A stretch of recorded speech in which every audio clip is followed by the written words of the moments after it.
Zonja e zotrinj ju përshëndes nga Ditari mbrëmjes këtu në A2 CNN kundër zhvillimet kryesore do të ndiqni.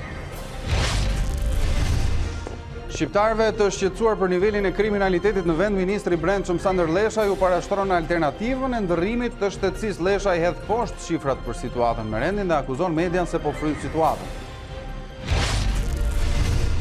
Nuk ka sërish dakordësi mes palëve në mbledhjen e Këshillit Politik edhe pas tërheqjes së Partisë Demokratike nga kërkesa për mënyrën e zgjedhjes anëtarëve të Komisionit Qendror të Zgjedhjeve. Kryeministri Rama pati një mesazh për opozitën, duke deklaruar se reforma zgjedhore është e varur në fije të perit. Komisioni i pavarur i kualifikimit shkarkoi nga detyrat gjyqtare Fatmira Hajdari pasi vlerësoi se fsheu pasurim, por për palën mbrojtëse vendimi ishte i padrejtë pasi pasuria ishte i justifikuar. Mirëmbrëma, unë jam Arlind Isa, ndër të tjera gjatë kësaj hapësire informative do të ndiqni. Data e nisjes së dialogut mes Kosovës dhe Serbisë do të vendoset në Beograd. Me këtë deklaratë u largua nga Kosova i dërguari i Bashkimit Evropian Miroslav Lajçak, i cili thekson se Brukseli nuk duhet të anashkalohet në këto bisedime, teksa Shtetet e Bashkuara të Amerikës kanë marrë në dorë situatën duke përcaktuar edhe takimin e parë. Edhe 24 orëshi i fundit solli një numër të lartë të rasteve pozitive me COVID-19 në vendin tonë, me 66 të infektuar, ndërsa një 67 vjeçar nuk ja doli në luftën me virusin pandemik, duke çuar kështu në 39 numrin e viktimave.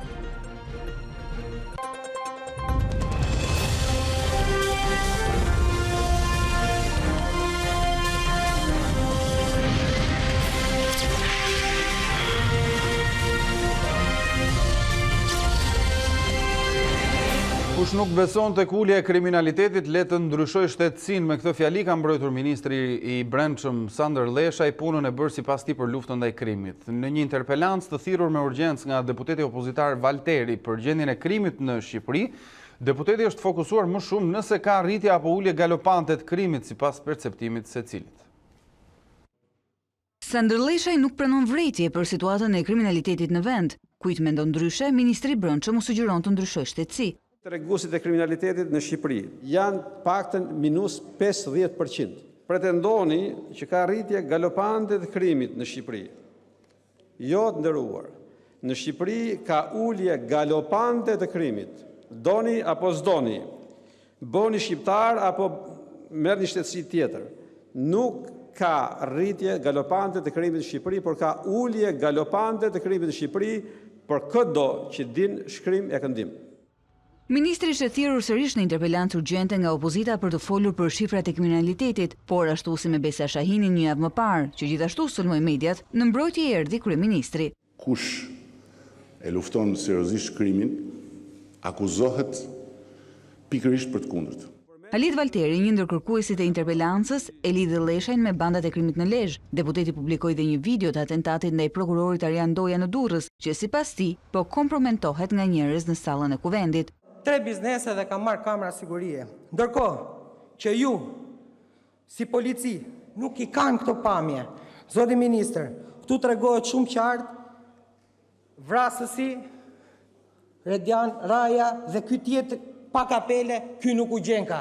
Ky me kapele gjehet, ky pa kapele nuk gjehet. Nuk e gjen dot zoti ministër se e keni karamelen në fyt. Ju dhe ata që ju kanë sjell këtu, sepse këtu në këtë sallë pengohet zbardhja e kësaj ngjarje. Deputetit i erdhi thirrja për të dërguar video në prokurori nga ana e kryeministrit, që dhe një herë i doli në mbrojtje Sandër Leshajt.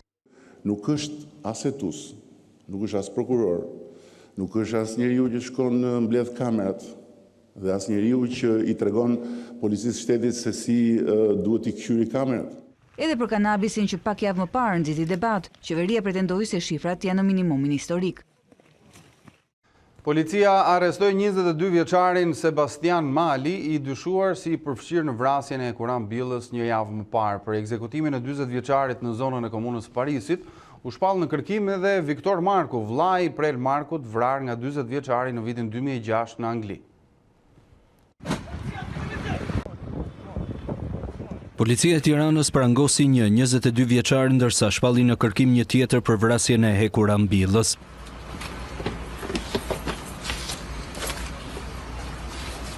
Sebastian Mali, nipi i Prel Markut, vrar nga 40 vjeçari në vitin 2006 në Angli. Dyshohet si i përfshirë në ekzekutimin e billës.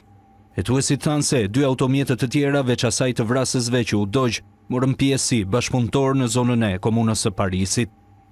Njëri prej tyre ka ndjekur billën, ndërsa makina tjetër ka lajmëruar vrasësit se viktima ndodhej i parkuar pranë qendrës tregtare.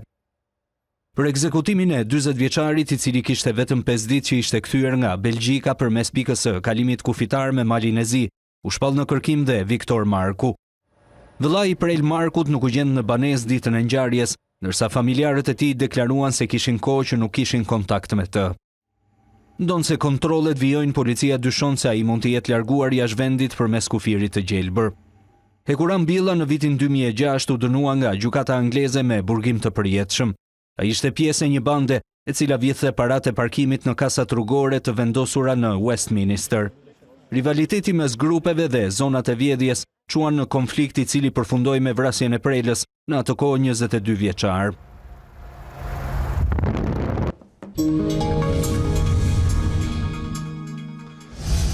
Gjyqtarja Fatmira Hajdari nuk e kaloi sitën e parë të vettingut duke u shkarkuar nga Komisioni i Posaçëm i kontrollit për mos justifikim të pasurisë. Fatmira Hajdari ishte pjesë e sistemit të drejtësisë prej 17 vitesh dhe në duar ka pasur çështje të rëndësishme, siç është ajo e Gërdecit, Arbeni Sufajt apo ish kreu të Inuvit Florenc Hoxhaj.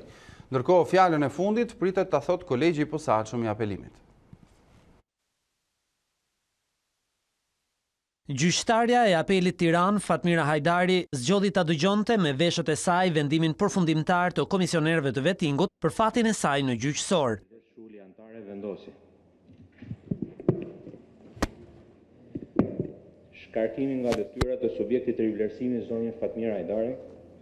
Vendimi i arsyetuar me Hajdari, e veja e deputetit të vrarë Azem Hajdari dhe nëna e deputetes Rudina Hajdari mori 3 vota kundër qëndrimit të saj në detyrë për shkak të problemeve me pasurinë dhe pastërtinë e figurës. Në seancën dëgjimore të zhvilluar të hënën, KPK tha se nga viti 2003 deri në vitin 2016, Hajdari kishte shpenzuar 60 milion lek më shumë se të ardhurat e saj të ligjshme. Komisioni vlerësoi problematike një sër pasurisë të saj, mes të cilave ndërtimi pa leje një pallati 10 katësh nga djali i gjyqtares dhe një kompani private në një truall pjesërisht në pronësi të familjes Hajdari. Ndërsa figura e gjyqtares së apelit, sipas komisionerëve, cënohej për shkak se ajo nuk kishte deklaruar faktin se i ishte hequr viza amerikane deri në përfundim të procesit të vettingut. Avokati i Hajdarit paralajmëroi ankimin e vendimit në shkallën e 2 të vettingut. Nuk ishte i lishtë. Nuk ishte as pak i lishtë. Ju e pat vetë se si s'morën asnjë kërkesë. Në mënyrë absolute po. Fatmira Hajdari ishte pjesë e sistemit të drejtësisë prej 17 vitesh. Gjyqtari i Apelit Ridvan Hado doli para treshës vettingut, seanca paraprake për ishkur e prokurorin Adriatik Llalla u shty, ndërsa gjykata e Tiranës mori dëshminë e parë në gjyqin ndaj ishkur e bashkiakut Vorës Agim Kajmaku. Për detaje ju ftojmë të ndjekim një blok me informacione nga gjyqësori. Gjyqtari i Apelit Tiranë Ridvan Hado, i njëjti që shqyrtoi dosjen Gërdeci në shkallën e parë në vitin 2009, doli të njëjtën para komisionit të pavarur të kualifikimit. KPK nuk konstatoi parregullsi në pasurinë, figurën dhe profesionalizmin e tij. Vëzhguesi ndërkombëtar vëreti si problematike 2 vendimarrje të KLD-s në kohën kur gjyqtari ishte pjesë e saj. Gjykata e posaçme shtyu për në 3 korrik seancën paraprake ndaj ish prokurorit të përgjithshëm Adriatik Llalla, seancë ku përcaktohet nëse dosja shkon në gjyq, kthehet për hetime apo pushohet. Seanca u shty me kërkesë të avokatit Sokol Hazizaj për të njohur me dosjen. Ish prokurori akuzohet për fshehje të pasurisë. Hekuran Brahimaj, kryetari i komanduar i bashkisë Vorë, dëshmoi në gjykatën e Tiranës në gjyqin kundër ishkure bashkiakut Agim Kajmaku. Brahimaj tha se nuk ishte pasur asnjë konflikt, por ishte shkarkuar nga Kajmaku me një urdhër të firmosur një ditë kur kryebashkiaku nuk ishte në bashki. Sipas prokurorisë, urdhri është firmosur nga Kajmaku pasi ai vetë ishte shkarkuar nga detyra prej KQZ-s. Teksa qëndron në arrati, ish kryebashkiaku i Vorës gjykohet për falsifikim të formularëve, shpërdorim detyre dhe ushtrim funksioni pas dhënies fund të tij. Gjykata e Tiranës la në burg 6 persona të akuzuar për vjedhje me armë, mes të cilëve një gardist dhe një punonjës banke. Në qeli do të qëndrojnë Spartak Qoku, Petro Sava, Andi Kraja, Alex Kala, Emel Hajdaraj dhe Claudio Metaj. Ata dyshohet se me armën e shërbimit të gardistit Kala tentuan të grabisin banesën e një të njohurit të tyre, me të cilin u përleshën. Hetimi zbuloi se qëllimi i grabitjes ishte një sasi kokaine që mendohej se ndodhen në banesën e të dëmtuarit. Ngjarja ndodhi më 22 maj, por u kallëzua të nesërme në polici pasi i zoti i shtëpisë mori një thirrje telefonike anonime ku ju tha: "Unë jam terrori i mëngjesit." Vajza e gjyqtares Fatmira Ditari është kërkuar tashmë nga KPK-ja deputete në parlament, ka hedhur poshtë zërat se ajo është futur në politikë për të mbrojtur nënën e saj nga vetingu. Gjatë seancës së sotme u fol edhe për marrëveshjen politike për reformën zgjedhore. Sipas kryeministrit, kjo marrëveshje është e varur në fije të perit, duke i dërguar kështu një mesazh opozitës jashtëparlamentare. Pak minuta kishin kaluar nga shkarkimi i SM-s në veting, kur Urlina Hajdari doli në foltore, reagimin duke se i ruante prej kohësh. Shumë njerëz jashtë kësaj sale që më janë hedhur si uqër, që unë dënja në këtë kuvend, pikërisht për të mbrojtur ti me më, sot e morën përgjigjen. Unë besoj te reforma në drejtësi, sepse shkoj për te interesat familjes time. Kauza e saj janë listat e hapura të kandidatëve për deputet dhe ndryshimi i sistemit zgjedhor. Për marrëveshjen e firmosur edhe me opozitën jashtë, nuk e fsheh pendimin. Ky kuvend nuk ka për të lënë atë kod zgjedhor për të votuar ashtu siç është në atë marrëveshje. Ne mund të shtojmë këto element shtesë, mund të japim mundësi shqiptarëve për të hapur listat, për të ndryshuar sistemin dhe mos të respektojmë ortakërinë tënde me Luzim Bashën. As Edi Rama nuk është entuziast mbi atë që Damian Gjiknuri firmosi në selinë amerikane për kodin zgjedhor. Për herë të parë i del në krah propozimit të opozitës parlamentare, të cilën megjithatë nuk nguron ta disiplinoj. Listat e hapura nuk janë tabu për mua.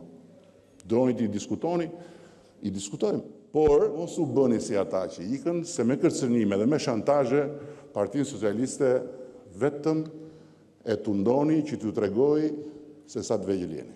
Marrëveshja është marrëveshje dhe ne do ta respektojmë marrëveshjen. Pastaj, çfarë doni ju të diskutoni këtu me ne për të arritur këtu një mirëkuptim për të votuar, kjo është temë që pason. Diskutimet këtu janë diskutime këtu. Ata që janë jashtë nuk mund të imponojnë këtij parlamenti si çfarë do diskutohet këtu, që të jemi shumë të qartë. Në emër konkret, për opozitën jashtë ka gjithashtu një paralajmërim.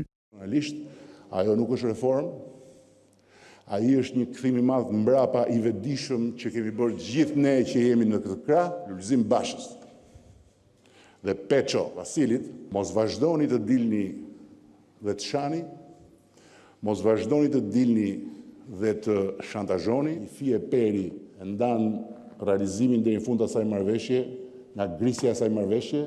Dhe këtë fjeperi duhet ta ruaj mirë Lulzim Basha, bashkë me Peço Vasilin dhe me të gjithë ata, se nuk ja u kemi për borxh që të na sulmojnë. Është fakt që shumica dërmuese e shqiptarëve as nuk e pëlqejnë atë marrëveshje dhe nuk i duan listat e mbyllura. Faleminderit. Nuk kanë gjetur sërish konsensus në tryezën e Këshillit Politik grupi negociator. Kemi kolegen ton Klementina Cenkollari në komunikim të drejtë për drejtë pasi kanë ndjekur punimet e Këshillit për ditën e sotme. Klementina, mirëmbrëma, të përshëndes. Atëherë, çfarë ndodhi sot në Këshillin Politik? Çfarë diskutuan dhe në ç'pikë janë palët? Ka një dakordsi të pjesshme në sa i përket formulës që ka propozuar gjatë ditës së sotme Partia Demokratike për përzgjedhjen e anëtarëve të Komisionit Qendror të Zgjedhjeve. Çfarë mazhoranca ka duar trokitur është fakti se Partia Demokratike ka pranuar që të rikthehet roli i Kuvendit të Shqipërisë në procesin për zgjedhjes të kandidatëve sa i përket Komisionit Qendror të Zgjedhjeve, por pika që tashmë palët duhet të dakordsojnë është roli që duhet të kenë ligjvënësit në këtë proces. Kjo për shkak se në formulën që propozonte Partia Demokratike për të dyja komisionet nuk kishte përfaqësues të Kuvendit të Shqipërisë, pra nuk ishin deputetët e Kuvendit ata që bënin për zgjedhjen e kandidaturave dhe për këtë arsye mazhoranca ka kërkuar nga opozita që ta rishikojë këtë propozim të saj në mënyrë që të bien dakord në këtë pikë, pra si për rolin e Kuvendit, po aq edhe për rolin e deputetëve të Kuvendit të Shqipërisë në përzgjedhjen e kandidaturave. Nga ana tjetër, pranë janë edhe sa i përket të çështjes së aplikimit të teknologjisë në zgjedhje, veçanërisht çështjes së tenderit që do të bëjë të mundur identifikimin biometrik të shqiptarëve, që sipas zotit Damian Gjiknuri, pas përgjigjes që ka ardhur nga Agjencia e Prokurimit Publik, tashmë duket se dhe Partia Demokratike ka rënë dakord me faktin që çështjet që lidheshin me tenderin, pra detajet që lidheshin me tenderin, nuk do të jenë të përfshira në kodin zgjedhor sikurse u kërkua në mbledhjen e 2 ditëve më parë. U dukën si më optimist sot si zoti Damian Gjiknuri dhe zoti Oert Bylukbashi, megjithatë unë juftoj të ndjekim një pjesë të komenteve të tyre për gazetarët. Sot pikërisht për të treguar konstruktivitetin e plot të opozitës dhe qëllimin që marrëveshja të zbatohet pa asnjë ndyshje, por mbi të gjitha, duke garantuar, duke siguruar të gjitha garancit e procesit të emërimit të anëtarëve të Komisionit Qendror Zgjedhjeve, që nga një anë do të jenë profesionistë me integritet lartë, nga ana tjetër do të gëzojnë besimin e spektrit politik. Opozita shqiptare do të jetë e garantuar që kandidaturat që plotësojnë kriteret dhe që aplikojnë lirshëm, nëse mbështeten prej saj, brenda atyre parimeve që kemi rënë dakord, do të garantohen nëpërmjet votës së maxhorancës. Pra kjo është një pikë e padiskutueshme e marrëveshjes dhe ne do t'i qëndrojmë. Dhe kuptohet, kjo do të jetë një dispozitë tranzitore për këtë, pasi këto organe synohet që të kenë një jetë gjatësi, synohet që të zgjidhen me një shumicë të cilësuar vota, 84 vota. Klementina, po për afate kanë diskutuar palët, paktën sa i takon mbledhjes së ardhshme, çfarë mund të themi? Nuk ka një datë të mbledhjes së ardhshme, por çfarë kërkuan nga të dyja palët është që të mos humbet kohë për ta përmbyllur të gjithë diskutimin këtu në grupin negociator të Këshillit Politik për Reformën Zgjedhore. Kjo për shkak sepse në datën 30 qershor përfundon edhe afati mandatit që ka në dispozicion Komisioni i Posaçëm për Reformën Zgjedhore dhe duhen marrë parasysh koha që kërkohet për të shkruar dokumentin final përpara sa dërgohet dhe në Komisionin e Posaçëm për të ndjekur më tej procedurën parlamentare. Prandaj angazhimi është për ta përmbyllur dhe për ta finalizuar atë sa më parë. Zoti Gjiknuri tha se çështjet që kanë mbetur pezull janë vërtet të pakta dhe sipas tij brenda pak ditësh gjithçka do të jetë e përmbyllur. E qartë. Unë të falenderoj për këtë komunikim të drejtë për drejtë dhe informacionet që përcolli ishim me Klementina Cenkollaj.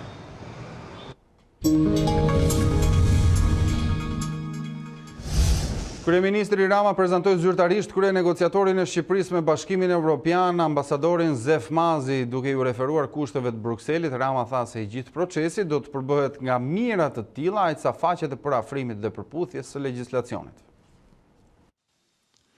Qeveria prezantoi zyrtarisht kryenegociatorin e Shqipërisë me Brukselin për antarësimin në Unionin Evropian, por i pyetur nga A2, Kryeministri Edi Rama nuk gëzoi të shqiptonte një datë për tryezën e parë ndërqeveritare. E kam mësuar nga eksperienca, mos vër asnjëherë data me Bashkimin Evropian. Janë ata që i vendosin datat, janë ata që i ndryshojnë datat, janë ata që i shtyjnë datat. Boll i bëm 2 dasma gati dhe nuk na erdhën krushqit pastaj, se kishin hallet e tyre. Marrëveshja për reformën zgjedhore është një ndër prioritetet kryesore për këtë tryezë. Por çfarë nuk kuptonte kur në parlament, kryeministri e vari në fije të perit këtë marrëveshje me opozitën jashtë parlamentare. Para njëherë ne nuk i kemi asnjë detyrim Partisë Demokratike që të jemi të qartë. Dhe ajo marrëveshje do shkojmë në parlament. Dhe ne i qëndrojmë asaj marrëveshje. Por që marrëveshja të votohet në parlament, ata minimalisht duhet merren me punë tjera dhe mos vazhdojnë me sharje e me kërcënime. Më falni, po unë nuk kam më shumë respekt për Luzim Bashën e për Peço Vasilin edhe për gjithë ata, se sa që kam për Rudina Hajdarin e për Muslim Murizin dhe për gjithë ata që qëndruan në parlament dhe nuk morën rrugën për të djegur Shqipërinë. E ndryshme ishte qasja e Zef Mazit, që preferoi të mbante petkun e teknicienit mbi palët. Opozita është po ashtu një nga faktorët kryesorë me të cilët unë do bisedoj, do të pyes, do të dëgjoj, do konsultohem dhe do raportoj për ecurinë që bëjmë. Edhe me presidentin, Mazi tha se do të kishte një raport të mirë institucional, ndonse Meta kishte kërkuar që kryenegociatori të ishte një emër konsensual. Pritej të ishte javën e parë qershorit për Komisioni Evropian. Këtë javë do të prezantoj kornizën e negociatave me Shqipërinë dhe Maqedoninë e Veriut. Komisioneri për zgjerimin Oliver Varheli bëri thirrje për zbatimin e reformave teksa theksoi në Parlamentin Evropian se Brukseli do ta ndihmojë Ballkanin Perëndimor në rimëkëmbjen ekonomike.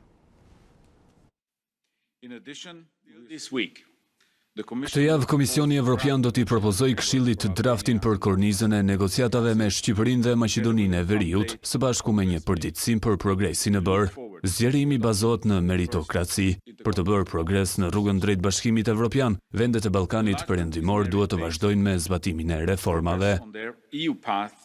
Më shumë punë kërkohet në sundimin e ligjit, luftën kundër korrupsionit dhe krimit të organizuar, si dhe në liritë themelore dhe të drejtat e njerëzit.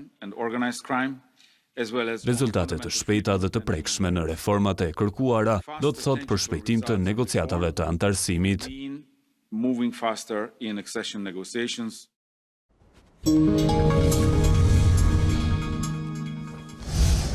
66 persona rezultuan pozitiv ndaj COVID-19 gjatë 24 orëve të fundit në vendin tonë, ku numrin më të lartë sërish vijon ta ketë kryeqyteti. Po gjatë këtyre orëve ka ndëruar jetë edhe një 67 vjeçar i prekur nga koronavirusi, duke e çuar kështu në 39 numrin e viktimave nga ky virus. Ndërkohë, 663 persona janë aktiv me COVID-19, kryesisht në Tiranë, Shkodër dhe Krujë.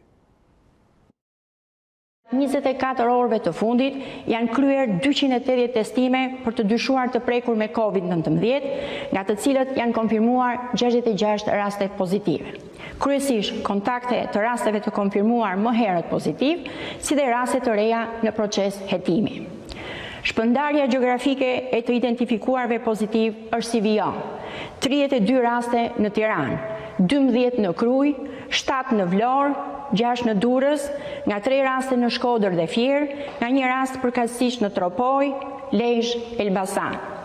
Gjatë 24 orëve të fundit janë shëruar 9 qytetarë, duke e çuar numrin e të shëruarve që nga fillimi i pandemisë në 1086. Në 24 orët e fundit ka ndruar jetë një pacient 67 vjeçar nga Shkodra, i konfirmuar pozitiv me COVID-19, i cili vuante nga insuficienca kardiake dhe sëmundje të tjera bashkëshoqëruese. Pas disa ditëve në terapi intensive, i intubuar, 67 vjeçari nuk ka mundur të mbijetojë, pavarësisht përpjekjeve të mëdha të stafit mjekësor. Ministria e Shëndetësisë i shpreh ngushëllimet familjes së të ndjerit.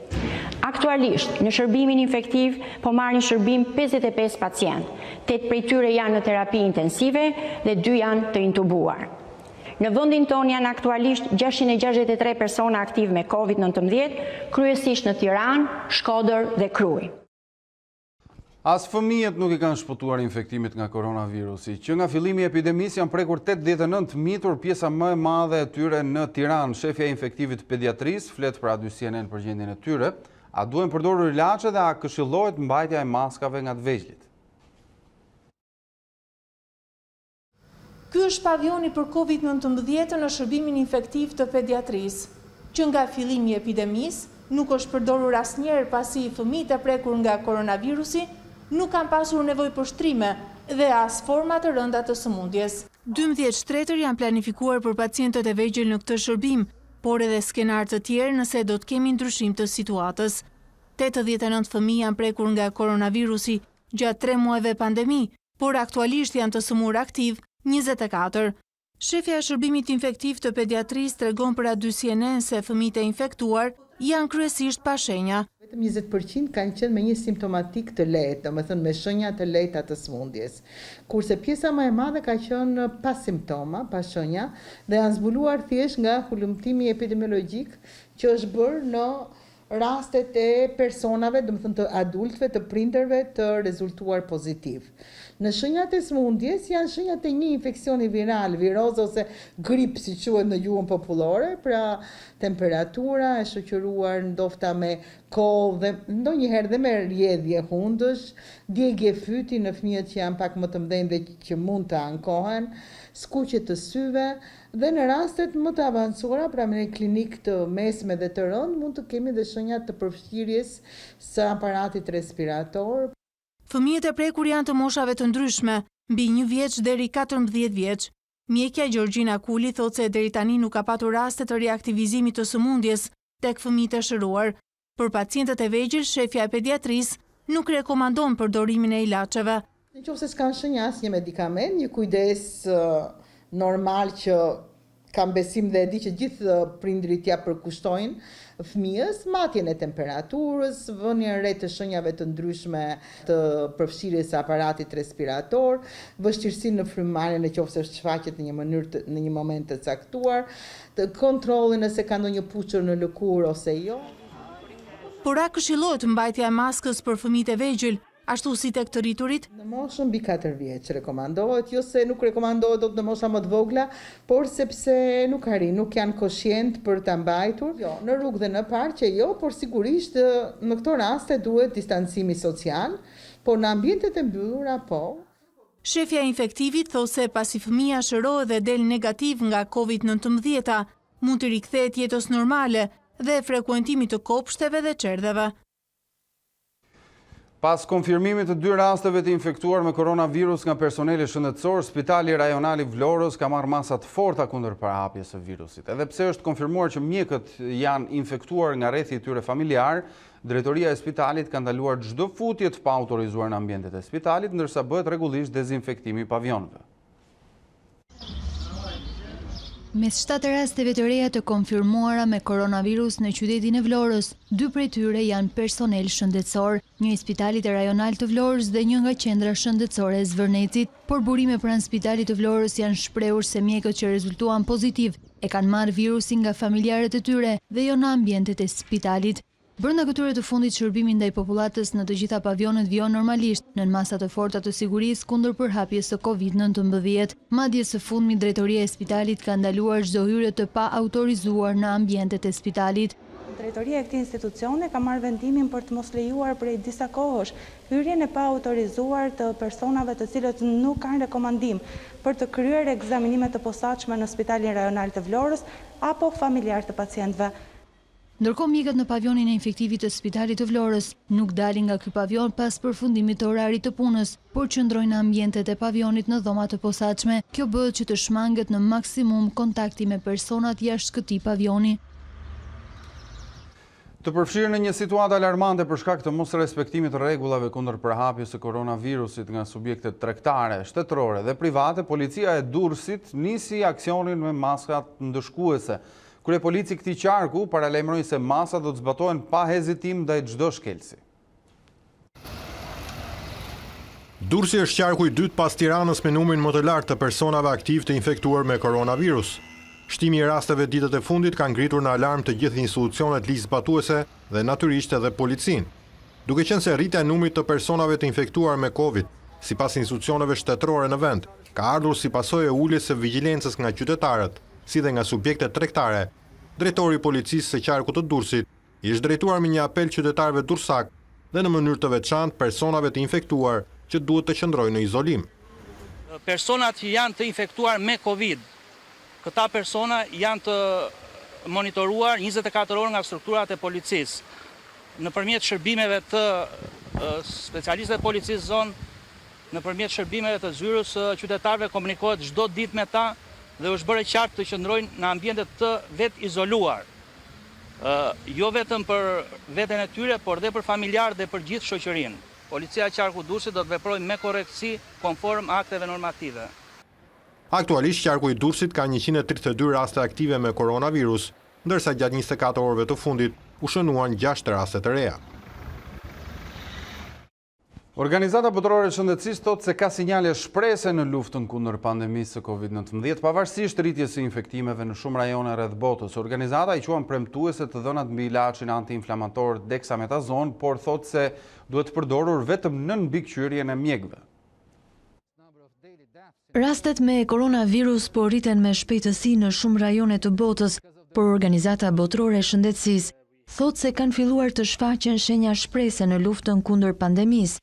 Shefi i OBSH-s Tedros Adhanom Ghebreyesus u kërkon shteteve të mos e ulin vigjilencën dhe të vijojnë me zbatimin e masave për frenimin e koronavirusit. Janë shënuar më shumë se 435.000 vdekje në të dy Amerikat, Afrikë dhe Azinë Jugore. rastet po rriten me shpejtësi, e megjithatë ka shenja shprese.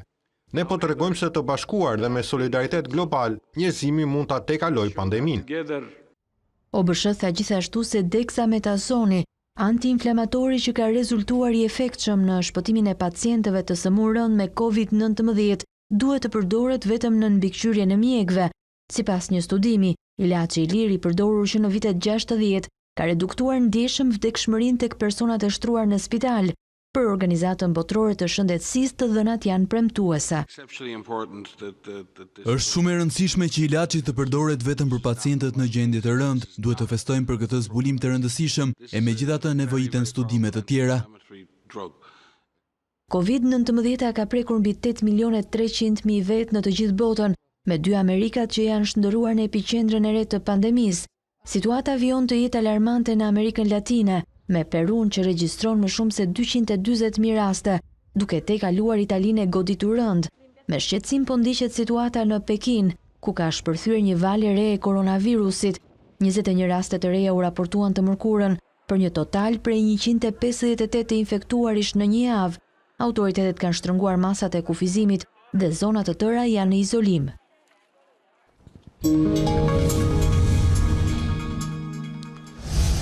Nisma e qeverisë për heqjen e taksave për bizneset e vogla do të krijojë probleme të mëdha për arkën e shtetit. Ekspertët kontabël deklarojnë se kjo do të rrisë evazionin fiskal nga kompanitë e mëdha që do të tentojnë të copëzohen në bizneset e vogla duke fshehur të ardhurat.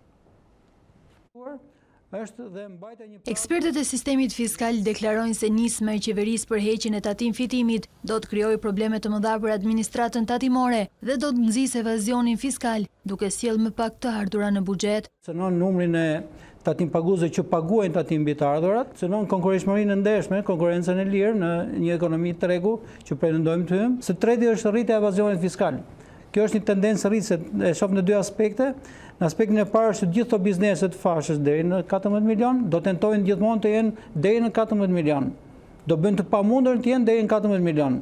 Do të fshehin të ardhurat, do fshehin faturat, tentojnë të copëzojnë aktivitetet, ato që kanë mundësi, për të kaluar në fashën e përfituese. Ndërkaq drejtuesit e shoqatës së biznesit të vogël ankohen për barrën e lartë fiskale, e cila sipas tyre nuk vjen vetëm nga taksat e dukshme, por edhe ato të padukshme ku përfshihen edhe rryshfetet. Shumë taksa, flas një barrë të madhe fiskale, flas që vendi ynë e ka barrën më të madhe fiskale në Evropë. Mos harrojmë, janë 33 lloj taksash të dukshme dhe shumë lloj taksash të padukshme.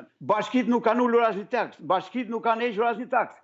Shumë taksa të rënda dhe rëndojnë shumë barrë fiskale të biznesit të vogël dhe të mesëm, i cili është përgjithsisht e ka gjithë aktivitetin e vet e ka në përbashki. Sipas të dhënave të qendrës për studime fiskale Altax, të ardhurat nga tatimi i thjeshtuar mbi fitimin për biznesin e vogël kundrejt prodhimit të përgjithshëm kombëtar zën vetëm 0.02% të GDP-s, duke mbajtur një peshë të pandryshuar në 3 vitet e fundit. 10 lidhje të paligjshme në rrjetin e ujësjellësit Kukësit janë objekti i aksionit të nisur nga një task force e përbashkët mes bashkisë dhe ujësjellësit. Në qytetin verior në ditën e parë të këtij aksioni janë ndërprerë 44 lidhje, ndërsa 50 të tjera janë vetë deklaruar nga banorët duke shmangur penalizimet. Bashkia e Kukësit dhe ndërmarrja e ujësjellës kanalizimeve ka nisur aksionin për ndërprerjen e lidhjeve të paligjshme në rrjetin e ujësjellësit. Vetëm në ditën e parë të këtij aksioni janë konstatuar 44 lidhje të paligjshme në tubacionin kryesor të ujësjellësit. Për të gjitha rastet e konstatuara, krahas prerjes së lidhjeve janë proceduar sipas ligjit edhe autorët e këtyre shkeljeve.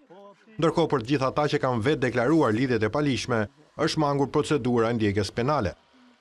Në fakt ka pasur shumë raste, domethënë që janë diku mbi 50 raste që janë të vetë deklaruara, domethënë që dhe për këtë raste nuk do ketë penalitete që kanë deklaruar, penalitet do ketë për ata që kanë pasur një afat kohor dhe nuk kanë vetë deklaruar pjesën e lidhjeve të paligjshme. Gjithashtu në ndim të task forces është edhe një aparatur gjurmimi për konstatimin e lidhjeve të paligjshme në rrjetin e ujësjellësit, e siguruar enkas për këtë aksion. Aksioni do të vazhdojë deri në ndërprerjen e të gjitha lidhjeve të paligjshme në linjat e ujësjellësit.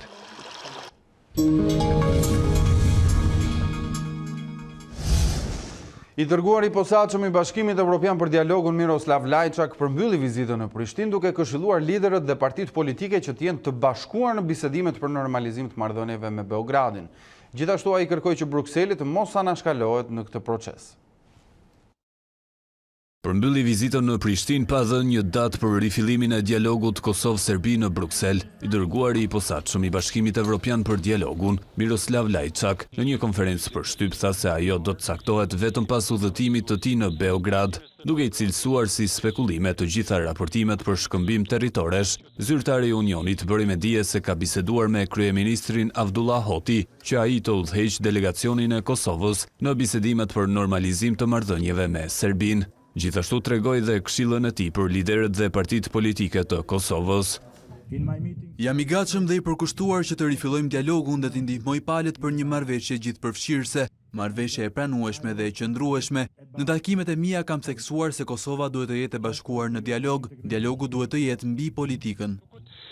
Lajçak nënvizon se Bashkimi Evropian nuk mund të anashkalohet në dialogun Kosovë-Serbi, pasi bloku u ofron të ardhmen evropiane të dyja vendeve. Kam dyshime serioze se një marrëveshje e mirë mes Kosovës dhe Serbisë mund të arrihet pa praninë e Bashkimit Evropian. I dërguari i Brukselit për dialogun komentoi sërish takimin e 27 qershorit, që pritet të mbahet në Washington, duke theksuar se nuk ka marrë një ftesë për këtë iniciativë. Gjithashtu foli edhe për liberalizimin e vizave, duke konfirmuar se Kosova meriton plotësisht që kjo të ndodhë, por në pikpyetje është vetëm periudha kohore.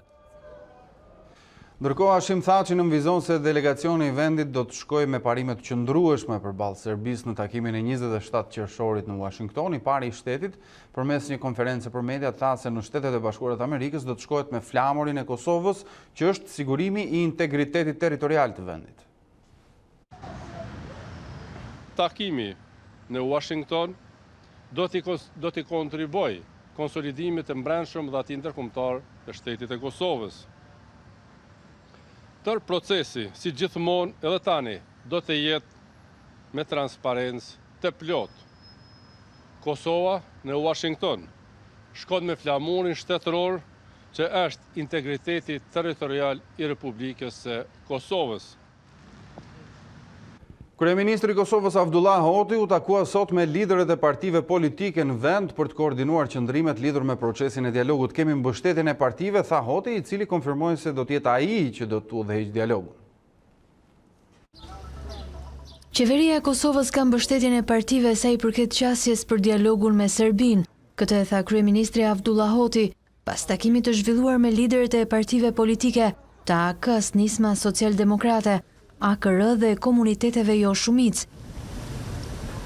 Të gjithë pa përjashtim i dhanë mbështetje qasjes që e kemi si qeveri, parimeve që kemi vendosur për procesin e dialogut, edhe transparencën që do të sigurojmë gjatë gjithë kohës në këtë proces. Ftesën e kryeministrit Hoti për pjesëmarrje në takime refuzuan kryetari i lëvizjes Vetvendosja Albin Kurti dhe ai i PDK-s Kadri Veseli. Munguan gjithashtu përfaqësuesit e listës serbe. Kryeministri tha se të martën do të raportojë para deputetëve të Kosovës lidhur me procesin e dialogut, që siç tha do të udhëhiqet prej tij, ashtu siç e kërkon kushtetuta.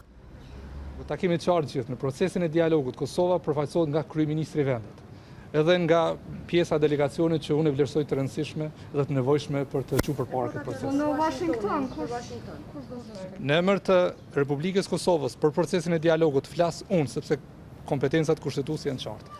Takimi i zhvilluar në godinën e qeverisë u thirr për koordinimin e qëndrimeve mbi dialogun Kosovë-Serbi, para se Hoti të udhëtojë në Washington në 27 qershor. Delegacioni i Kosovës i kryesuar nga kryeministri Hoti dhe presidenti Hashim Thaçi do takohet atje me palën serbe, me ftesë të dërguarit të Shtëpisë së Bardhë për dialogun Kosovë-Serbi Richard Grenell. Serbia konsultohet me Rusin përpara takimit Washingtonit, ku do të rifillojë dialogu Prishtinë-Beograd më 27 qershor. Presidenti Aleksandar Vučić priti ministrin e jashtëm rus Sergej Lavrov, me të cilin diskutoi kryesisht për Kosovën. Vučić tha në takimin me Lavrov se për gjetjen e një zgjidhjeje në konfliktin me Kosovën duhet edhe konsensusi i Rusisë, ndërsa Lavrov pohoi se ka besim të plot në ndërmjetësimin e dialogut nga Bashkimi Evropian, por kërkoi nga Prishtina implementimin e marrëveshjeve të arritura në Bruksel. Do të mbështesim çdo hap dhe iniciativë që do të ndihmojë Beogradin dhe Prishtinën të arrijnë një zgjidhje të përbashkët dhe të pranueshme, bazuar në rezolutën 1244, tha ministri i jashtëm rus pas takimit me Vučić. Gjithashtu ai shtoi se marrëveshja mes dyja vendeve duhet të sigurojë paqe dhe siguri në këtë rajon të Europës.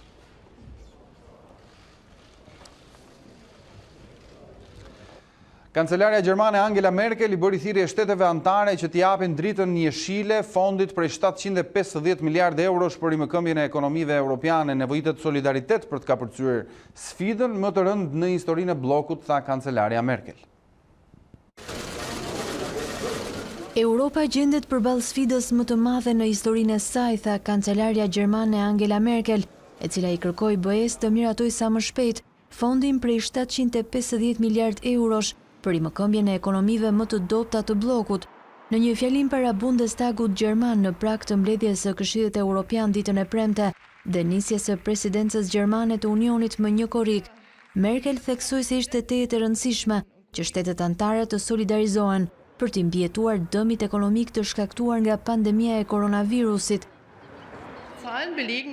Të dhënat aktuale flasin për një tkurje dramatike të ekonomisë dhe prandaj duhet veprojmë tani me vendosmëri. Duhet të arrijmë sa më shpejt një marrëveshje për një financim shumë vjeçar dhe fondin e rimëkëmbjes.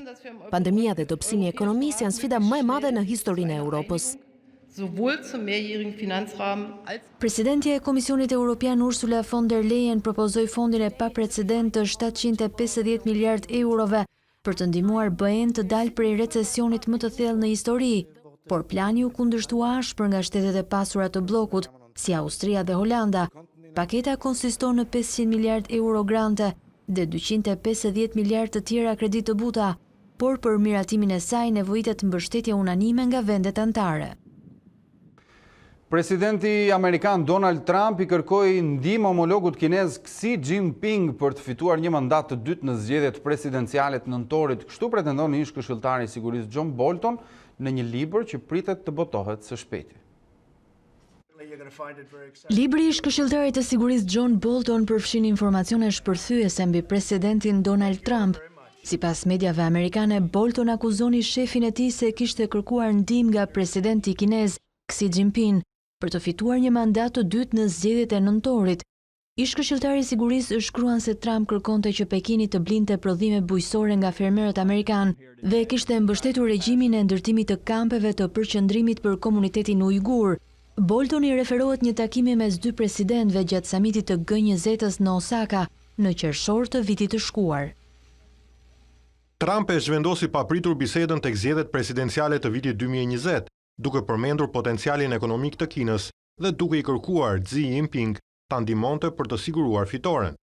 Ai theksoi rëndësinë e fermerëve dhe blerjeve të shtuara të bimëve të sojës dhe grurit nga ana e Kinës në rezultatin zgjedhor. Bolton nuk le pa komentuar edhe marrëdhënien e Trump me presidentin rus Vladimir Putin.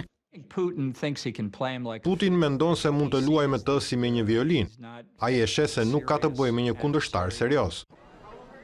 Administrata Trump po përpiqet të pengojë botimin e librit me pretendimin se ai përfshin informacione të klasifikuara mbi sigurinë. Kreu i Shtëpisë së Bardhë tha gjatë një interviste për Fox News se Bolton kishte shkelur ligjin. Është një njeri dështuar, por unë i dhash një mundësi, ishin fjalët e Trump. Libri me 577 faqe i titulluar Dhoma ku ndodhi pritet të dalë në treg në 23 qershor. Departamenti i Drejtësisë ka depozituar një padi dhe kërkon një urdhër gjykate për të ndaluar botimin. Por shtëpia botuese thot se qindra mijëra kopje të librit janë shpërndar tashmë në të gjithë botën dhe përpjekja e qeverisë nuk do të sjellë asnjë rezultat. Mirë, shkëputemi për një hapësirë të shkurtër, do të kthehemi pas pak me të tjera zhvillime.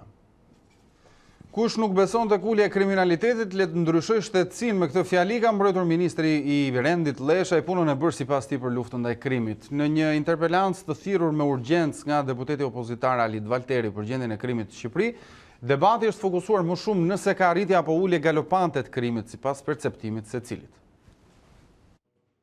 Sandër Leshaj nuk pranon vërejtje për situatën e kriminalitetit në vend, kujt mendon ndryshe, ministri i Brendshëm u sugjeron të ndryshojë shtetësi. Treguesit e kriminalitetit në Shqipëri janë paktën minus 50%. Pretendoni që ka rritje galopante të krimit në Shqipëri. Jo të nderuar. Në Shqipëri ka ullje galopante të krimit. Doni apo s'doni, bëni shqiptar apo merr një shtetësi tjetër. Nuk ka rritje galopante të krimit në Shqipëri, por ka ullje galopante të krimit në Shqipëri për çdo që din shkrim e këndim. Ministri është thirrur sërish në interpelancë urgjente nga opozita për të folur për shifrat e kriminalitetit, por ashtu si me Besa Shahinin një javë më parë, që gjithashtu sulmoi mediat, në mbrojtje erdhi kryeministri. Kush e lufton seriozisht krimin, akuzohet pikërisht për të kundërt. Alit Valteri, një ndër kërkuesit e interpelancës, e lidhi Leshajn me bandat e krimit në Lezhë. Deputeti publikoi dhe një video të atentatit ndaj prokurorit Arjan Doja në Durrës, që sipas tij po kompromentohet nga njerëz në sallën e kuvendit.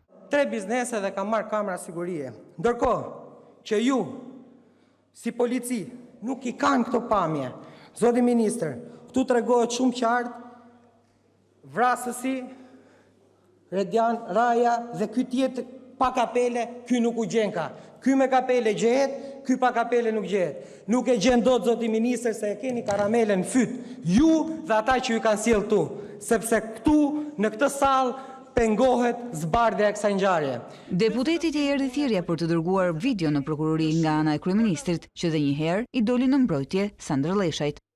Nuk është as hetus, nuk është as prokuror, nuk është as njeriu që shkon në mbledh kamerat dhe as njeriu që i tregon policisë shtetit se si duhet i kthyer kamerat.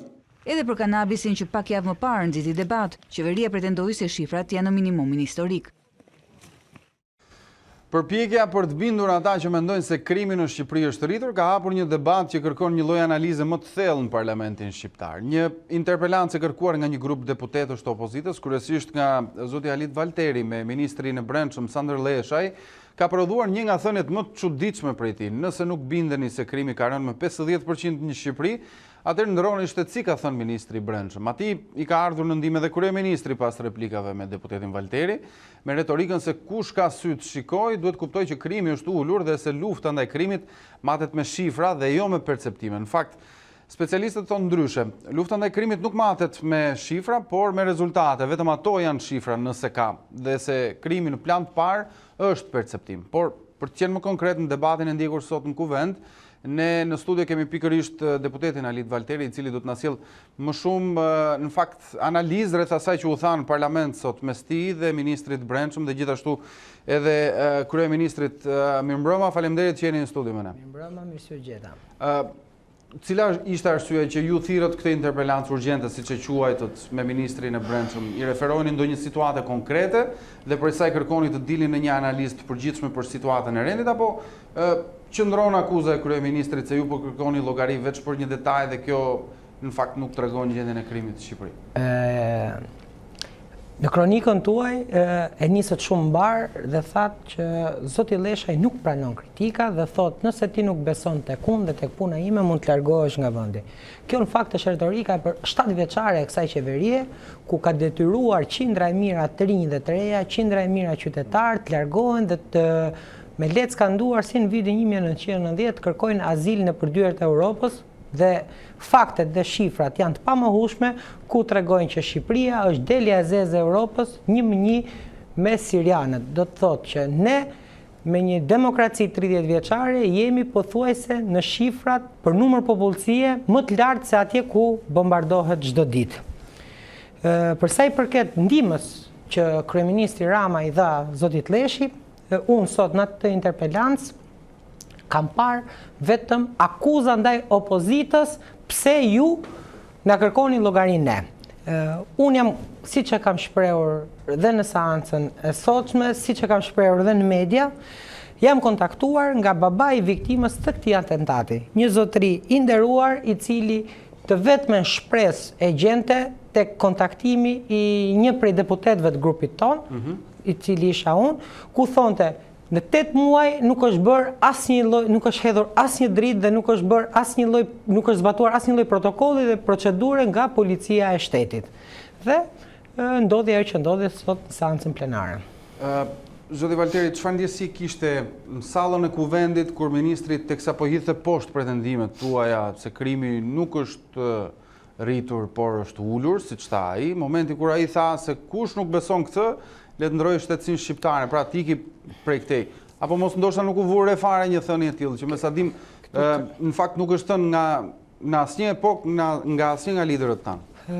Duhet t'ju them diçka, koha ku leshët dhe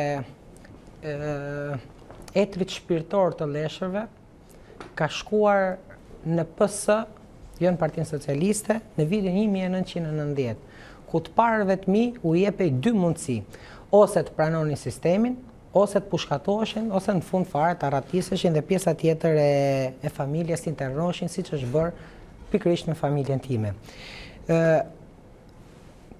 Retorika shterp e leshit tregoi dhe sot që zotëria nuk e di fare se për çfarë ka shkuar në atë pozicion dhe nuk e kupton rëndësinë që ka, kur thotë që nuk merret ministri me detaje, nuk merret me krime, nuk merret me kamera, nuk me asnjë gjë nga këto çfarë unë i kërkova. Zoti Leshi duhet kuptoj, ja thash në sallën e kuvendit, që është njeriu politik i Partisë Socialiste, është njeriu ose ministri më i fuqishëm për nga rëndësia, sepse Ministria e Brendshme dhe Ministria e Ekonomisë janë dy ministrit më të rëndësishme të vendit, është përgjegjësi kryesor i mbarvajtjes dhe sigurisë të çdo qytetarit të Republikës Shqipërisë dhe është përgjegjësi kryesor për çdo zullum dhe për çdo të keqe që i ndodhin qytetarëve të Republikës Shqipërisë. Ajo ishte një seancë që u komentua sipas orekseve nga mediat e ndryshme, por konteksti dhe arsyeja se pse unë me 9 antarët e grupit demokrat kërkuam interpelancë me ministrin e Brendshëm është sepse krimi jo vetëm është rritur, po sot kontrollon me falangat e saj çdo instancë të institucioneve shtetërore. Meqense jemi tek interpelanca juaj dhe ajo ishte për rritjen e krimit në Shqipëri, a keni vërtet shifra apo është një perceptim që në fundit ose prap nuk do të ishte gabim, pasi filozofët kështu sqarojnë se krimi është edhe ndjesi dhe jo detyrimisht shifër. Atëherë, ministri më ftoi që unë të shikoj shifrat e publikuara nga ai vet. Nëse ne si qytetar në radhë parë, unë si ligjvendës dhe ju si gazetar, do të shikojmë dhe të marrim të mirëqenë çdo lloj raporti që bëhet nga policët ose nga institucionet shtetërore për t'i bërë qefin shefit ose shefave ose për ta nxjerrë sa më bukur policinë e shtetit, atëherë ne kot që merremi me këtë punë, hajde të shikojmë ndonjë punë tjetër dhe jemi kot në këtë lloj tregu, se ta quaj treg. Zotin Leshi, unë e kam pyetur me shumë pyetje specifike për një ngjarje që ka bërë buj. Për mua, kjo ngjarje ka vetëm një rëndësi. Është vrarë një ri, është qelluar drejt një prokurori të shtetit shqiptar. Ne sot që flasim, kemi propagandë OFL-je, kemi propagandë sekuestrimesh, ku të hënës sekuestrohen, të premten lirohen. Zotit Leshi, për fjalën galopante që përdori, unë ja kam thënë shumë qartë, që zotri, 12 qarqet e policisë shtetit janë 12 drejtor politik, sepse nuk janë drejtorët që kanë punuar me Partinë Demokratike aty. Nuk kemi një drejtor policie që ka 30 vjet drejtor, ose 25 vjet drejtor. Por këtu kemi çdo 8 vjet persona politik që vendosen në qarqe ndryshme, pazare deputetësh qarqesh, kush fiton, kush ka mazhorancën e votave në kuvend. Në fakt edhe 8 vjet janë shumë. Po e them çdo 8 vjet sepse po e llogaris qeveri, po mund të kenë edhe çdo 6 muaj. Zotria në fjalë foli që krimi ka rënë. I bëri më tregoj një hartë ku tregonte nga 2012 dhe në 2020 janë ulur. Unë i thash dhe e them me bindje të plot që shpresoj që kjo kurb ose ky grafik të shkoj drejt zeros dhe mos të kemi më vrasje. A ka mundësi ta bëjmë këtë gjë që mos të kemi? Unë e di që është e pamundur. Unë e di që krimi do ekzistoj. Është apo s'është Sander Leshi, është apo s'është Alit Valteri, është apo s'është Edi Rama. Por problemi është që çfarë bën policia për ta parandaluar krimin. Dua të sqaroj dhe diçka në fjalën sot në kuvend, kam përmendur se sipas një raporti të policisë shtetit, përpara se të ndodhte kjo gjë, ka ndodhur dhe një atentat tjetër në Durrës, kur një eksponent tjetër i Durrësit është qelluar ditën për diell në rrethrotullimin e Shkozetit. Edhe aty, të gjitha mediat dhe ju adysh i keni nxjerr video në atentatit, ata njerëzit duken ditën për diell, dallohen se kush jam. Asnjë gjë nuk është bërë në këtë vend. Për sa kohë policia bëhet pjesë e pazareve të njërën band apo bandën tjetër, do kemi këto serialet të killerave, do kemi këto serialet të atentateve, çdo 6 muaj ose çdo 3 muaj, sa herë ata ta shikojnë njëri tjetrin në rrugë. Kështu që e vetmja zgjidhje është personat specialist, jo të politizuar, të merren me policinë e shtetit dhe jo me urdhrat e shefave me telefon dhe me SMS. Këtë ngjarje zhvillohet dhe këtë ngjarje mos e zhvillohet. Zoti Valteri, vërtet ka një perceptim, ka edhe një pjesë të qytetarëve të publikut që besojnë këtë që ju po thoni, por në fakt duhen edhe shifrat, duhen edhe dokumente zyrtare që të bën një farë transparence që aktorët publik të policisë, të ministrisë janë të përfshirë, apo jo? Atëherë, t'jap vetëm një gjë të vogël, sepse nuk kanë shumë rëndësi këto shifrat që kemi në qarkullim. Zotrin në fjalë, policia shtetit del me deklarat që është minimizuar kultivimi i kanabisit në vend. Dhe unë shpresoj shumë që kjo gjë tjetë kështu si shtonë. Por, shikoj, në brigjet italiane kapen çdo ditë skafe me drogë. Policia greke nga mali, nga deti, nga toka, kap çdo ditë ngarkesa me drogë. Policia malazeze, po ashtu. Policia maqedonce, po ashtu. Atëherë këtë drogë, nga e marrin këta? E marrin nga Rusia, e sjellin në Shqipëri dhe pastaj e çojnë nëpër këto vende, se s'kan nevojë ta marrin nga atje. Kjo drogë këtu bëhet. Unë shikoj shifrat që publikojnë këta thonë është ulur me 90% kultivimi kanabisit dhe kur shikon atje mira e mira tonë që kapen. Kjo drogë nga vjen, kështu që unë nuk i besoj shifrave që nxjerrin vetë policia shtetit. Unë i besoj atë çka kapet, sepse Guardia di Finanza kur kap një ngarkesë me 1 ton dhe thot destinacioni ishte Shqipëria ose skafi ishte nisur nga Shqipëria, ky 1 ton nuk bëhet me vazon shtëpi. Nuk bëhet në mënyrë në për bunkera, në për bodrum. 1 ton do një plantacion të tërë. Ai plantacioni do punëtor që ta punojnë. Ata punëtorë do merren qytet, po ai qyteti ka informatorët e dur. Atëherë çfarë ndodh që policia është drejt për drejt e përfshirë dhe e lejon që kanabisi të zhvillohet në këtë vend. Se e thash dhe në parlament dhe e them me bindje të plotë. Ne të dy si qytetarë, nëse duan bëjmë një shtesë të vogël, të heqim një dritare në shtëpinë tonë, 30 makina policie na vinë aty. Vjen inuku i bashkisë, IMT-ja e shtetit, inspektori zonës dhe patrulla e shqiponjave për të të arrestuar për ndërtim pa leje. Ndërkohë, mira e mira rrejnë kanabis që mbillen në vend, aktivitet kriminal, lokalet ndryshme, makinat shtrenta, njerëz që merren me fugon dhe çojnë gjithkohës në plantacione, këto policia nuk i di. Këto nuk ka informator. Kështu që zotri, ajo që ju thoni që shifrat janë domosdoshme, unë nuk mund t'i besoj disa shifrave që mua duan të më bëjnë qorë, shurë dhe me mec. As Finlanda nuk është kaq e pastër sa që kërkon deputeti Valteri, tha kryeministri. Si do t'ja bëjmë? Kryeministri ka një drejt tek e fundit, sepse kryeministri është kryeministri i vendit dhe është 14 ministra të tjerë. Që do të thotë, ai është vetë zot, vetë shkop në këtë vend.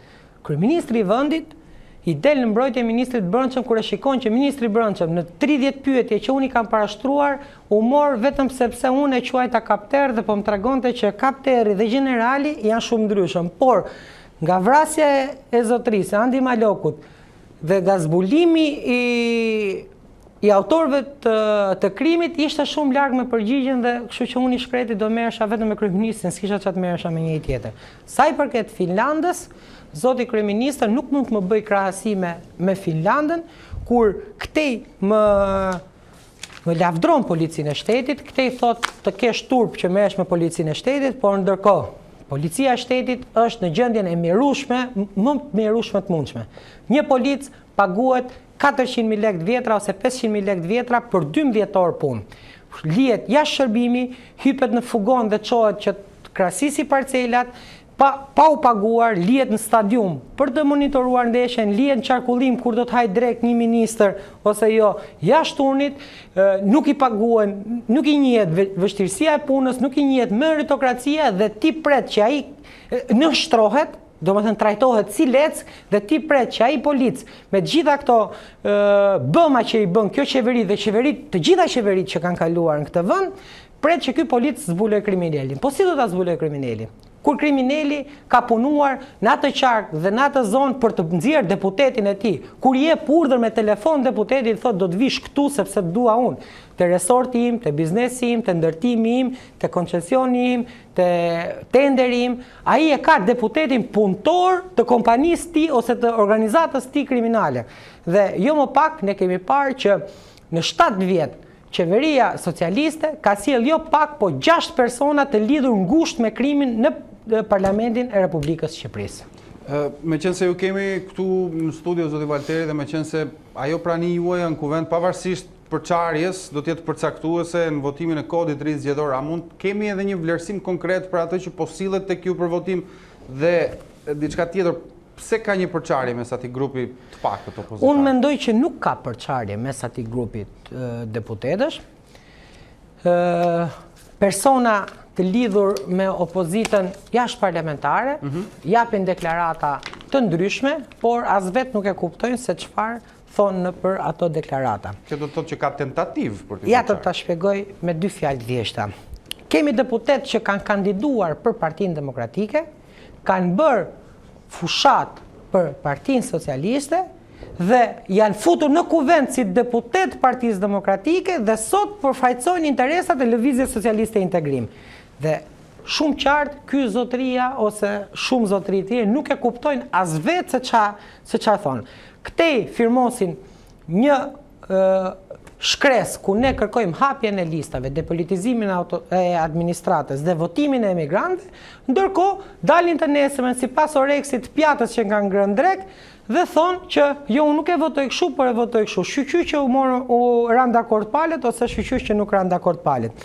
Opozita parlamentare, grupi parlamentar demokrat, dhe unë flas në emër të 11 deputetëve të grupit tim parlamentar, janë njerëz me integritet, janë njerëz cilët pa dyshim do kandidojnë në zonat e tyre me listën tonë të lëvizjes tonë që do jemi, janë njerëz cilët kanë qenë personat Partisë Demokratike, funksionar të lartë Partisë Demokratike, nga kryetar degësh, sekretar degësh, kryetar forumësh, antar kryesie dhe pa dyshim do marrin rezultatin dhe do shikohet që a kanë pasur drejt ta njerëz që kanë marrë mandatet deri sot ose a ka vletur lufta e tyre 1 vit e gjysmë në Parlamentin e Republikës Shqipërisë. Do të vijë një kod i dakordsuar nga të mëdhenjt në parlament, si do të votoni? Kush të mëdhenj?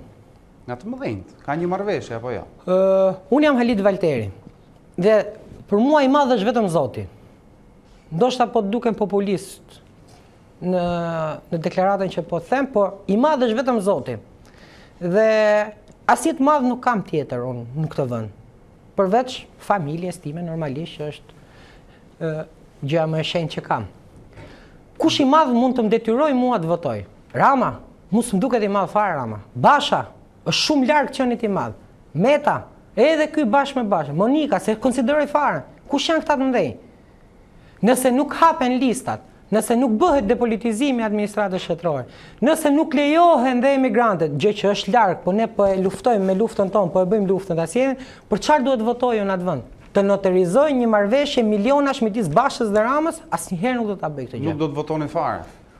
Por është kundër asaj çka unë kam folur një vit e pak në atë parlament. Nuk mund ta shkel veten time mbi gjitha. Nuk shkoj të votoj fare nëse nuk ka. Dhe do t'ja u them vetëm diçka, që nëse këta bëjnë një marrëveshje, trafikojnë deputet brenda grupeve parlamentare, atëherë çfarë garancie na japin ne që nuk do ta trafikojnë votën tek kutia e votimit? Çfarë garancie u japin shqiptarëve që vota e tyre do numërohet dhe nuk do të jepet për hesap të mandateve të njëjtit apo tjetrit, për hesap të marrëveshjeve, sepse ne kemi 30 vjet pluralizëm këtë Shqipëri dhe vetëm marrëveshje kemi parë.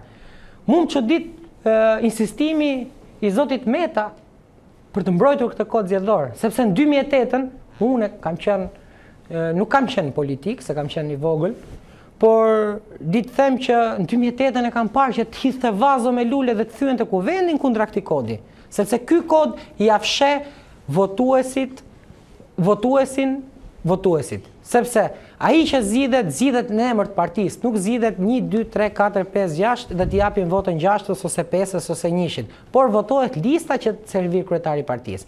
Dhe kryetari i partisë në momentin që dalin këta deputet të votuar nga populli, e humb fuqinë e tij dhe nuk mund të bëjë më pazare, djeg mandate, nuk djeg mandate, hyn parlament, nuk hyn parlament, sepse mandati nuk është më i kryetarit, nuk është më i partisë, është i vetë personi që ka dhënë faqen e tij, surratin e tij përballë atyre që do ta zgjedhin. Edhe diçka tjetër, sepse është një fakt, disa prej opozitarëve dolën pro heqjes koalicione dhe firmosën madje një dokument të ri. A mund ta quajmë këtë harakiri për partitë e vogla? Po heqja e koalicioneve ndoshta nuk i ndihmon partitë e vogla. Se duhet parë në dy këndvështrime. Heqja e koalicioneve. Por një gjë bën të mirë, sepse heqja e koalicioneve nëse do të bëhet korrigjimi kombëtar, partitë e vogla, një parti e vogël që nuk kalon 5% në të gjithë vendin, 5% votave, ajo parti nuk duhet të ekzistojë për mendimin tim. Se është njësoje, një mandat deputeti do gati 20.000 vota në Tiranë. Atëherë, po ta llogarisësh 5% që duhet patjetër në atë vend që ta marr. Ose ta bëj 5% që brenda qarkut ose 5% që kombëtar. Ajo nuk është vendosur akoma, sepse nëse neve do luftojmë fort, se nuk e kemi vendosur 5%, nëse ne do luftojmë fort që ta bëjmë kodin me 2.5 ose me 3%, atëherë është shumë mirë që të hiqen koalicionet dhe të jap një shembull shumë të thjeshtë. Nëse Partia Demokratike bëhet nëpërmjet të dyjave një balans apo jo? Po normalisht që ka balans, sepse po të them vetëm kaq. Këta i bëjnë planet pa hanxhiun e para punës. Këta shkojnë mblidhet një këshill politik që për mendimin tim ose një fare se nuk e di as se si është krijuar. Di që u mblodhen 3 ambasadorë dhe krijuan një këshill për t'i dhënë shpëtimin Shqipërisë. Ndërkohë që Shqipërinë e shpëtojnë shqiptarët dhe ata që shqiptarët kanë zgjedhur këtë parlament.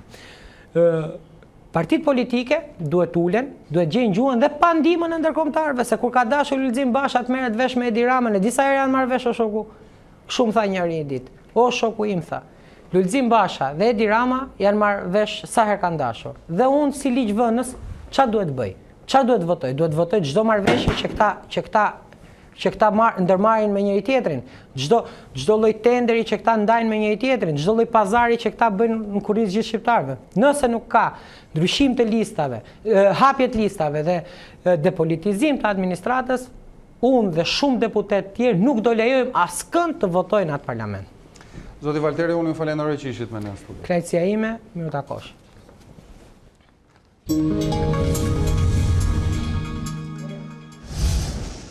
Gjyqtarja Fatmira Hajdari nuk e kaloi sitën e parë të vetingut duke u shkarkuar nga KPK-ja për mos justifikim të pasurisë. Fatmira Hajdari ishte pjesë e sistemit të drejtësisë prej 17 vitesh dhe në duar ka pasur çështje të rëndësishme siç janë ajo e Gërdecit, Arbeni Sufajt apo e Florenc Hoxhait. Fjalën e fundit pritet ta thotë kolegji i posaçëm i apelimit. Gjyqtarja e apelit Tiranë, Fatmira Hajdari, zgjodhi ta dëgjonte me veshët e saj vendimin përfundimtar të komisionerëve të vetingut për fatin e saj në gjyqësor. Shuli antare vendosi. Shkarkimi nga detyrat e subjektit të rivlerësimit zonjën Fatmira Hajdari. Vendimi i arsyetuar me Hajdari, e veja e deputetit të vrarë Azem Hajdari dhe nëna e deputetes Rudina Hajdari mori 3 vota kundër qëndrimit të saj në detyrë për shkak të problemeve me pasurinë dhe pastërtinë e figurës. Në seancën dëgjimore të zhvilluar të hënën, KPK tha se nga viti 2003 deri në vitin 2016, Hajdari kishte shpenzuar 60 milion lek më shumë se të ardhurat e saj të ligjshme. Komisioni vlerësoi problematike njësor pasurisë të saj, mes të cilave ndërtimi pa leje një pallati 10 katësh nga djali i gjyqtares dhe një kompani private në një truall pjesërisht në pronësi të familjes Hajdari. Ndërsa figura e gjyqtares së apelit, sipas komisionerëve, cënohej për shkak se ajo nuk kishte deklaruar faktin se i ishte hequr viza amerikane deri në përfundim të procesit të vetingut. Avokati i Hajdarit paralajmëroi ankimin e vendimit në shkallën e 2 të vetingut. Nuk ishte i lishëm. Nuk ishte as pak i lishëm. Ju e pat vetë se si s'morën asnjë kërkesë, në mënyrë absolute po. Fatmira Hajdari ishte pjesë e sistemit të drejtësisë prej 17 vitesh.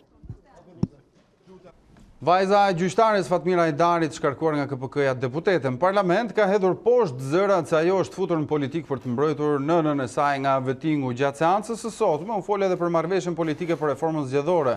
Sipas kryeministrit, kjo marrëveshje është e varur në fije të Perit, duke i dërguar kështu një mesazh opozitës jashtëparlamentare. Pak minuta kishin kaluar nga shkarkimi i SM-s në vetting, kur Urdina Hajdari doli në foltore, reagimin duke se i ruante prej kohësh. Shumë njerëz jashtë kësaj salle që më janë hedhur si uqër, që unë dënja në këtë kuvend, pikërisht për të mbrojtur ti me më, sot e morën përgjigjen. Unë besoj te reforma në drejtësi, sepse shkoj për te interesave të familjes time. Kauza e saj janë listat e hapura të kandidatëve për deputet dhe ndryshimi i sistemit zgjedhor, për marrëveshjen e firmosur edhe me opozitën jashtë, nuk e fsheh pendimin. Ky kuvend nuk ka për të lënë atë kod zgjedhor për të votuar ashtu siç është në atë marrëveshje. Ne mund të shtojmë këto elemente shtesë, mund të japim mundësi shqiptarëve për të hapur listat, për të ndryshuar sistemin dhe mos të respektojmë ortakërinë tënde me Luzim Bashën. As Edi Rama nuk është entuziast mbi atë që Damian Gjiknuri firmosi në selinë amerikane për kodin zgjedhor. Për herë të parë, i del në krah propozimit të opozitës parlamentare, të cilën megjithatë nuk nguron ta disiplinoj. Listat e hapura nuk janë tabu për mua. Doni t'i diskutoni, i diskutojmë. Por mos u bëni si ata që ikën se me kërcënime dhe me shantazhe Partinë Socialiste vetëm e tundoni që t'ju tregoj se sa të vegjël jeni. Marrëveshja është marrëveshje dhe ne do ta respektojmë marrëveshjen. Pastaj, çfarë doni ju të diskutoni këtu me ne për të arritur këtu një mirëkuptim për të votuar, kjo është temë që pason. Diskutimet këtu janë diskutime këtu. Ata që janë jashtë nuk mund të imponojnë këtij parlamenti siç ato diskutohet këtu, që të jemi shumë të qartë. Në emër konkret, për opozitën jashtë ka gjithashtu një paralajmërim. Realisht, ajo nuk është reformë, ai është një kthim i madh mbrapa i vetëdijshëm që kemi bërë gjithë ne që jemi në këtë krah, Lulzim Bashës dhe Peço Vasilit. Mos vazhdoni të dilni dhe të shani, mos vazhdoni të dilni dhe të shantazhoni. Një fije Peri e ndan realizimin deri në fund të asaj marrëveshje, nga grisja e asaj marrëveshje. Dhe këtë fije Peri duhet ta ruaj mirë Lulzim Basha, bashkë me Peço Vasili dhe me të gjithë ata, se nuk ja u kemi për borxh që të na sulmojnë. Është fakt që shumica dërmuese e shqiptarëve as nuk e pëlqejnë atë marrëveshje dhe nuk i duan listat e mbyllura. Faleminderit. Gjyqtari i apelit Ridvan Hado doli para treshës së vettingut. Seanca paraprake për ish kryeprokurorin Adriatik Llalla u shtynë, ndërsa gjykata e Tiranës mori dëshminë e parë në gjyqin ndaj ish kryebashkiakut Vorës Agim Kajmaku. Për detaje ju ftojmë të ndjekim një blog me informacione nga gjyqësori.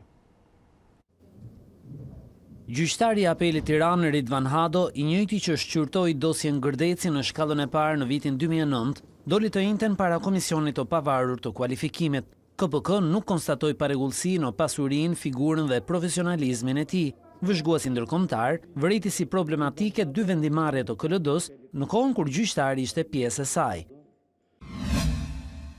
Gjykata e posaçme shtyu për në 3 korrik seancën paraprake ndaj ish prokurorit të përgjithshëm Adriatik Llalla, seancë ku përcaktohet nëse dosja shkon në gjyq, kthehet për hetime apo pushohet.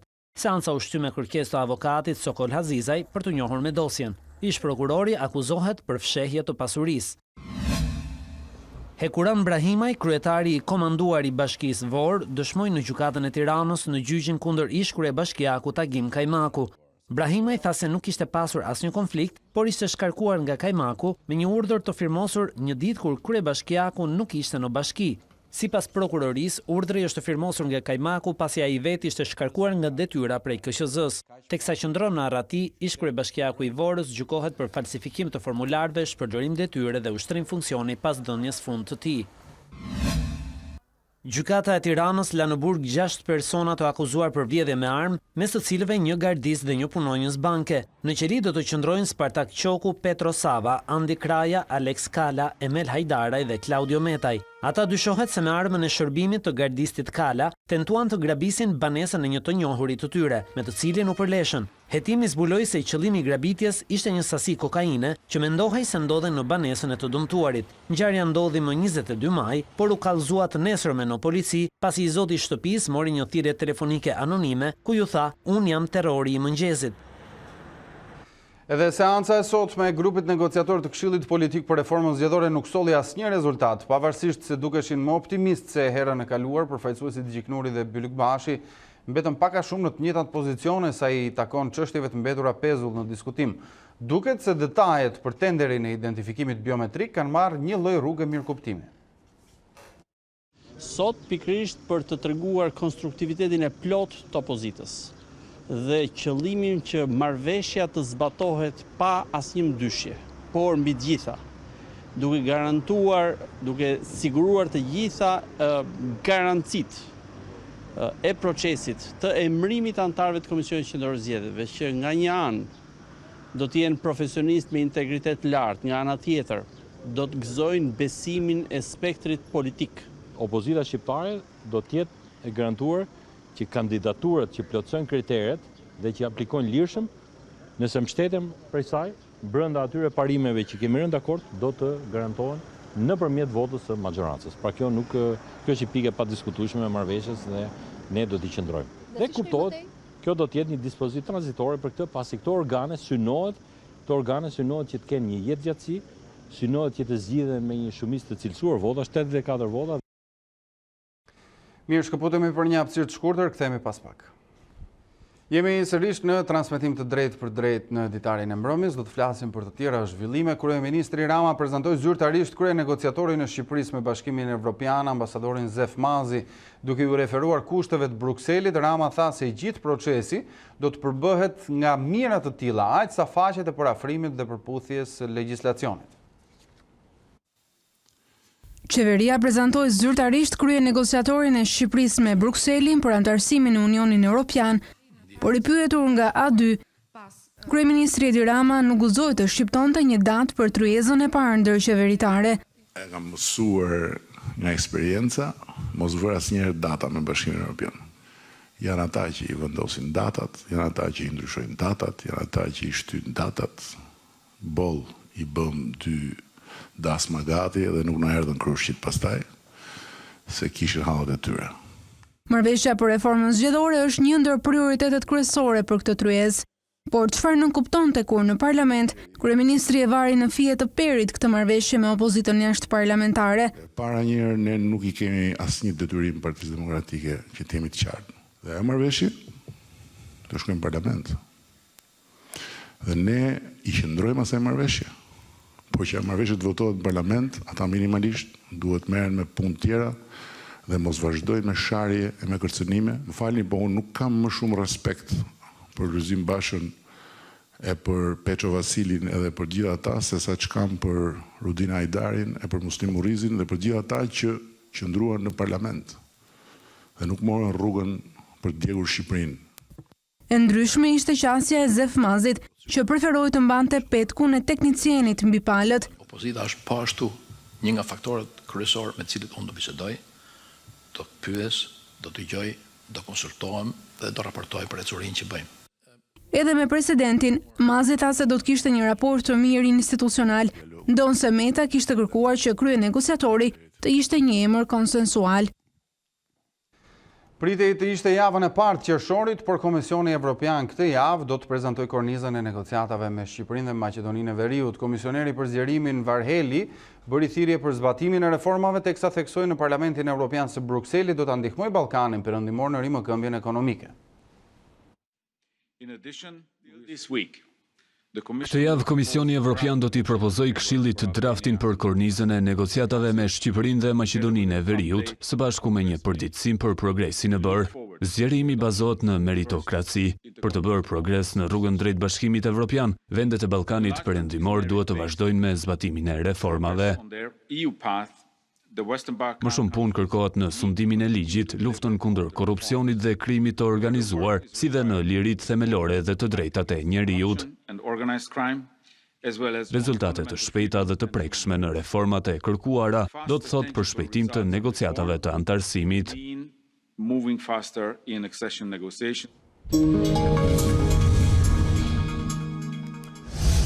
Shkon në 41 numri i viktimave nga COVID-19 në vendin tonë. Vetëm ditën e sotme u shënuan 3 jetë të humbura. Gjatë orëve të pasdites një 67 vjeçar nga Tirana dhe një 73 vjeçare nga Shkodra, të cilët vuanin edhe nga sëmundje të tjera bashkëshoqëruese, ndëruan jetë në spitalin infektiv pasi mbaheshin në terapi intensive prej disa ditësh.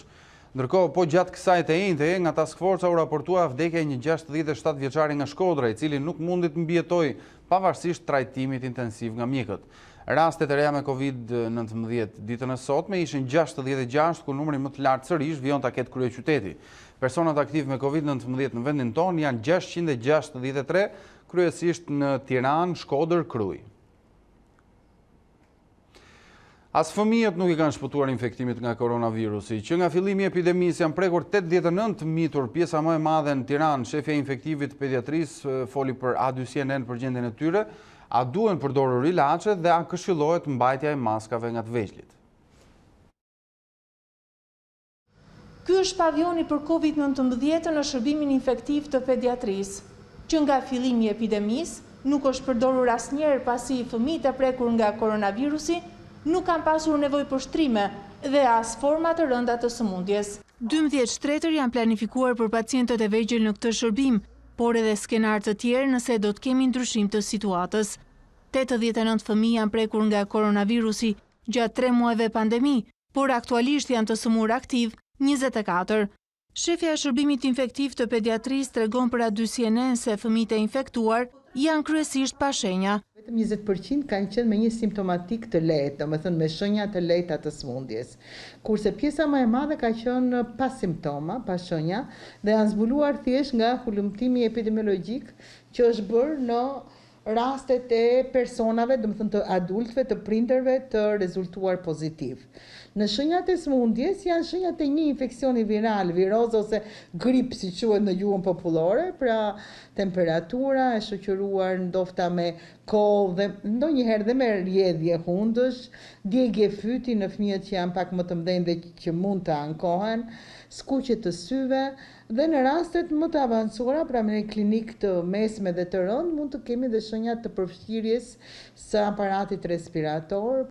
Fëmijët e prekur janë të moshave të ndryshme, mbi 1 vjeç deri 14 vjeç. Mjekja Gjorgjina Kuli thotë se deri tani nuk ka patur raste të reaktivizimit të sëmundjes tek fëmijët e shëruar. Për pacientët e vegjël, shefja e pediatrisë nuk rekomandon përdorimin e ilaçeve. Nëse s'kan shenja asnjë medikament, një kujdes normal që kam besim dhe e di që gjithë prindrit ja përkushtojnë fëmijës, matjen e temperaturës, vënien re të shenjave të ndryshme të përfshirjes së aparatit respirator, vështirësinë në frymëmarrje nëse shfaqet në një mënyrë në një moment të caktuar, të kontrollin nëse ka ndonjë puçur në lëkurë ose jo. Por a këshillohet mbajtja e maskës për fëmijët e vegjël, ashtu si tek të rriturit? Në moshën mbi 4 vjeç rekomandohet, jo se nuk rekomandohet dot në mosha më të vogla, por sepse nuk arrin, nuk janë koshient për ta mbajtur. Jo, në rrugë dhe në parqe jo, por sigurisht në këto raste duhet distancimi social, por në ambientet e mbyllura po. Shefja e infektivit thosë se pasi fëmia shërohet dhe del negativ nga COVID-19, mund të rikthehet jetës normale dhe frekuentimit të kopshteve dhe çerdheve.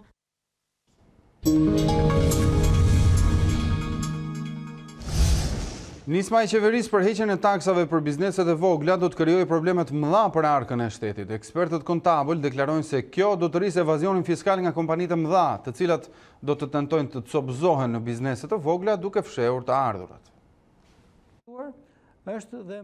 Ekspertët e sistemit fiskal deklarojnë se nisma e qeverisë për heqjen e tatim fitimit do të krijojë probleme të mëdha për administratën tatimore dhe do të nxjisë evazionin fiskal, duke sjellë më pak të ardhura në buxhet. Cënon numrin e tatim paguesve që paguajnë tatim mbi të ardhurat, cënon konkurrenshmërinë e ndershme, konkurrencën e lirë në një ekonomi tregu që pretendojmë të hyjmë. Së treti është rritja e evazionit fiskal.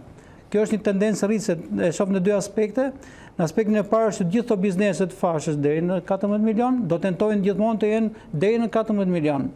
Do bëjnë të pamundurën të jenë deri në 14 milion. do të fshejnë të ardhurat, do fshejnë faturat, tentojnë të copëzojnë aktivitetet, ato që kanë mundësi, për të kaluar në fashën e përfituese. Ndërkaq drejtuesit e shoqatës së biznesit të vogël ankohen për barrën e lartë fiskale, e cila sipas tyre nuk vjen vetëm nga taksat e dukshme, por edhe ato të padukshme ku përfshihen edhe rryshfetet. Shumë taksa, flas një barrë të madhe fiskale, flas që vendi ynë e ka barrën më të madhe fiskale në Evropë. Mos harrojmë, janë 33 lloj taksash të dukshme dhe shumë lloj taksash të padukshme. Bashkitë nuk kanë ulur asnjë taks, bashkitë nuk kanë hequr asnjë taks. Shumë taksa të rënda dhe rëndojnë shumë barrën fiskale të biznesit të vogël dhe të mesëm, i cili është përgjithsisht e ka gjithë aktivitetin e vet e ka në përbashki. Sipas të dhënave të qendrës për studime fiskale Altax, të ardhurat nga tatimi i thjeshtuar mbi fitimin për biznesin e vogël kundrejt prodhimit të përgjithshëm kombëtar zën vetëm 0.02% të GDP-s, duke mbajtur një peshë të pandryshuar në 3 vitet e fundit.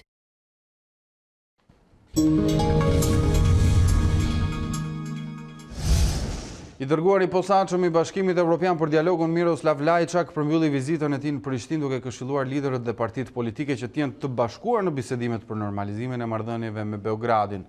Gjithashtu ai kërkoi që Brukseli të mos anashkalohet në këtë proces. Përmbylli vizitën në Prishtinë pa dhënë një datë për rifillimin e dialogut Kosovë-Serbi në Bruksel. I dërguari i posaçëm i Bashkimit Evropian për dialogun, Miroslav Lajçak, në një konferencë për shtyp tha se ajo do të caktohet vetëm pas udhëtimit të tij në Beograd, duke i cilësuar si spekulime të gjitha raportimet për shkëmbim territoresh. Zyrtari i Unionit bëri me dije se ka biseduar me kryeministrin Avdullah Hoti, që ai të udhëheq delegacionin e Kosovës në bisedimet për normalizim të marrëdhënieve me Serbinë. Gjithashtu tregoi dhe këshillën e tij për liderët dhe partitë politike të Kosovës. Jam i gatshëm dhe i përkushtuar që të rifillojmë dialogun dhe të ndihmoj palët për një marrëveshje gjithëpërfshirëse, marrëveshje e pranueshme dhe e qëndrueshme. Në takimet e mia kam theksuar se Kosova duhet të jetë e bashkuar në dialog, dialogu duhet të jetë mbi politikën. Lajçak nënvizon se Bashkimi Evropian nuk mund të anashkalohet në dialogun Kosovë-Serbi, pasi bloku u ofron të ardhmen evropiane të dyja vendeve. Kam dyshime serioze se një marrëveshje e mirë mes Kosovës dhe Serbisë mund të arrihet pa praninë e Bashkimit Evropian. I dërguari i Brukselit për dialogun komentoi sërish takimin e 27 qershorit që pritet të mbahet në Washington, duke theksuar se nuk ka marrë një ftesë për këtë iniciativë. Gjithashtu foli edhe për liberalizimin e vizave, duke konfirmuar se Kosova meriton plotësisht që kjo të ndodhë, por në pikpyetje është vetëm periudha kohore. Presidenti i Kosovës Hashim Thaçi nënvizon se delegacioni i vendit do të shkojë me parime të qëndrueshme përballë Serbisë në takimin e 27 qershorit në Washington. I pari i shtetit përmes një konference për media tha se në SBA do të shkohet me flamurin e Kosovës, që është sigurimi i integritetit territorial të vendit. Takimi në Washington do t'i kontriboj konsolidimit të brendshëm dhe aty ndërkombëtar të shtetit të Kosovës. Tërë procesi, si gjithmonë edhe tani, do të jetë me transparencë të plotë. Kosova në Washington shkon me flamurin shtetëror që është integriteti territorial i Republikës së Kosovës.